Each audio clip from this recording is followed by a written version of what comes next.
समाधानचं समाधान करा, लखन आहे जोडीला. मनोजच्या खिशात हप्ता भरा, मग बघू कोण अडवतो तुमच्या गाडीला. मनोजला भेटा, नंतर खुशाल उजनीचं काळं सोनं लुटा. पुणे जिल्ह्यातील इंदापूर तालुका सध्या खूप चर्चेत आहे. उजनीच्या जलाशयातील काळ्या सोन्याची चोरी दिवसाढवळ्या चालू असून गुन्हेगारी, भ्रष्टाचार, बेकायदेशीर धंदे आणि प्रशासनाच्या संशयास्पद भूमिकेमुळे पुन्हा एकदा इंदापूर तालुका चर्चेच्या केंद्रस्थानी आला आहे.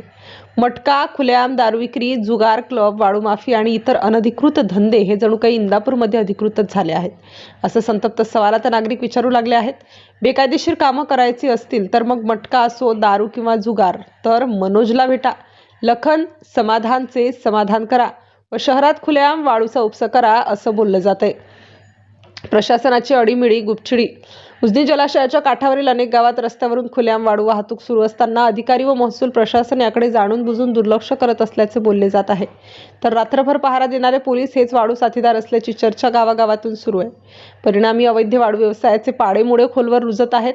तालुक्यात अधिकाऱ्यांच्या नाकावर टिच्चून उजनी जलाशयातील काळ्या सोन्याची वाळूची चोरट्या मार्गाने खुलेआम वाहतूक सुरू आहे. वाळू माफियांवर कारवाई करण्यात व वाळू चोरी रोखण्यात स्थानिक महसूल प्रशासन व पोलीस अपयशी ठरले असून जिल्हाधिकाऱ्यांनीच याकडे लक्ष घालून वाळू माफियांवर कारवाई करावी, अशी मागणी नागरिक आता करीत